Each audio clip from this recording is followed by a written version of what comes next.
ගරු ස්වාමීන් වහන්සේ තිලකුණු අවබෝධ කරගත් කෙනෙක් එදිනෙදා ජීවිතය තුළදී චන්ද්‍රාගයන්ගෙන් වෙන්ව විදර්ශනා සිදු කරන ආකාරය උදාහරණ ඇසුරෙන් පහදා දෙන්න. දැන් තිලක්ෂණය කියන එක තමයි අපි තිලකුණු විග්‍රහ කරලා දුන්නේ.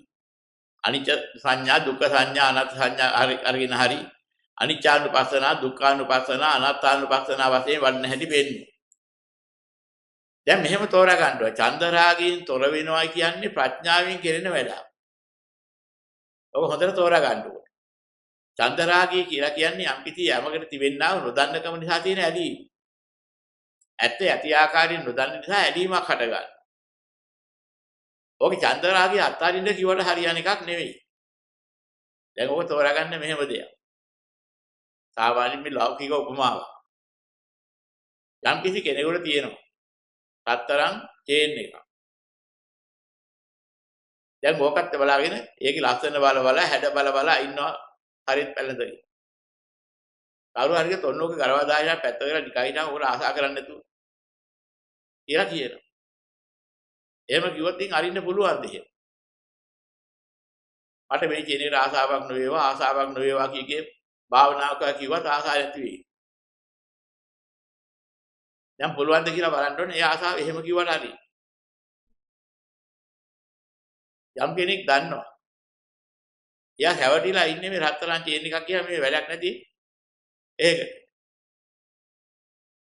නිකන් ඉන්විටේෂන් එකකට හැවටිලා ඉන්නේ කියලා. එයාට ක්‍රමයක් කියලා දෙනවා. ඔක රත්තරන් දිගේ ඉතලා බලලා ඉන්නකෝ ඒක වටිනාකමක් තියෙන ආසාවෙන් ඉන්නේ. ඒ කොහොමද බලන්නේ? මෙන්න මේ ගලේ උරගාලා මෙන්න මේ අම්ලේ දාන්න. දාපුවාම රත්තරන් නෙවෙයි නම් පිච්චෙනවා රත්තරන් නම් පිච්චෙන්නේ නැහැ. ඒක හොඳයි තමයි කියලා අරගෙන අර චේන් එකේ පොඩ්ඩක් අර ගලේ උරලා අර අම්ලේ දැම්මම පිච්චිලා යනවා. අපේ මම මෙච්චර කල් හිතා හිටියේ රත්තරන් කියලා. ඒ රත්තරන් නෙවෙයි. නිගමනයක් එනවා. දැන් කවුරුවත් කියන්න ඕනේ නැද තමන්වත් හිතන්න ඕනේ තව අමතරව. මේක නමට ආසාවක් නොවේවා මේකට ආසාවක් නොවේවා කියලා හරි. කාගේවත් කිව්වොත් ඕකට ආසා කරන්න එපා කියලා එහෙම වචනයක් හරි. දැන් ඕනෑද මේකට ආසාවක් දැරෙන්න. ඇත්ත දකින්නවත් සමගම එහි තිබිච්ච ඡන්ද රාගය අත්හැර. ඒක යම් ඡන්දයක් තිබුණාද රාගයක් තිබුණාද අත්හැරලා ගියා. මෙන්න මේ වගේ ලෝකයේ යම් කිසි දෙයක් අත්හරින්න ඡන්ද රාගය අත්හරින්න කිව්වට බෑ. ඒක අනිත්‍ය වශයෙන් දුක්ඛ වශයෙන් අනාත්ම වශයෙන් අනිත්‍යානුපස්සනාව දුක්ඛානුපස්සනාව අනාත්මානුපස්සනාව කියන මේ තුනෙන් Tamanට ගැළපෙනකින් බලන්න පුරුදු වෙන්න ඕනේ. අන්න එකෙන් බලනකොට අනුපස්සනා කරනවා කියන්නේ ඒක බලන්නේ අනිත්‍ය දුක්ඛ අනාත්ම අසුභ වශයෙන්. න උපස්සනා කියන එකයි අනුපස්සනා කියන්නේ. දැඩිව ඇතුළු කරන්නේ නැහැ. දැඩිව ඇතුළු කරන්නේ නැහැ කියන්නේ. දැඩිව ඇතුළු කරන්නේ මොනවද?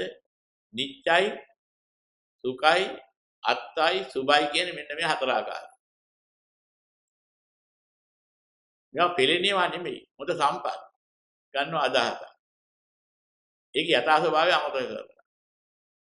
යථා ස්වභාවය සිහි කරන්නේ නැතුව. අන්න එතකොට අයෝනිසෝ මනසිකාරය කියන.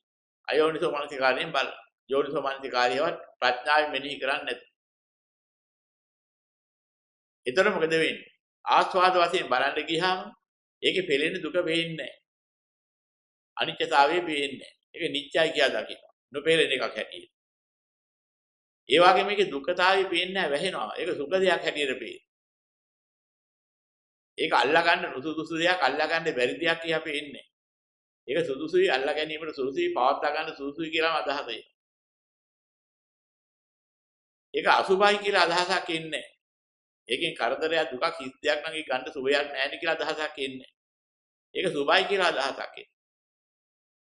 මෙන්න මේ ටික නිසා තමයි චන්දරාගය හටගන්නේ. ඒක ඇත්ත දකින්න ඕනේ ප්‍රඥා පහළ වෙන්නේ. ඒක තමයි අනිත්‍ය වශයෙන් දුක්ඛ වශයෙන් අනාත්ම වශයෙන් අසුභ වශයෙන් යලි යලි සිහි කරන්නේ. චන්දරාගය නොවේවා කියන දෙයක් නැහැ. ඒක ප්‍රතිඵලයේ වශයෙන් ලැබෙන එක. චන්දරාගය දුර වෙනවා කියන්නේ ආර්ය මාර්ගයේ වැඩෙන. මාර්ගයේ වැඩිලා ඵලයේ පූර්ණ වෙන එක. ඒ තියෙන්නේ. එහෙනම් බුදුරන් වහන්සේ දේශනා කරනවා කඳ අවශ්‍ය නම් මල්පල අවශ්‍ය නම් ගොවියා විසින් කළ යුතු දෙයක් තියෙනවා ගහක් හිටවල. ගහට අවශ්‍ය සාත්තුව කරගෙන යන්න. අනේ මේකේ කඳ ලැබේවා මල්පල් ලැබේවා කියලා කියන්න හෝ බලාපොරොත්තු වෙන්නේ ඒ වෙන කරන්න දෙයක් නැහැ. ඒවා ලැබෙනවා. හරියට නිසි වෙලාව. අන්‍යයන්ගේ මල්පල වාගේ තමයි චන්දරාගයේ දුරු වෙන්නේ. චන්දරාගයේ දුරු වුණා කියන්නේ ඒකාන්තයෙන් නිවුණා සැනසුණා. යම් මට්ටමක් දුරු වුණා නම් ඒ මට්ටමට මාර්ගය වැඩෙනවා.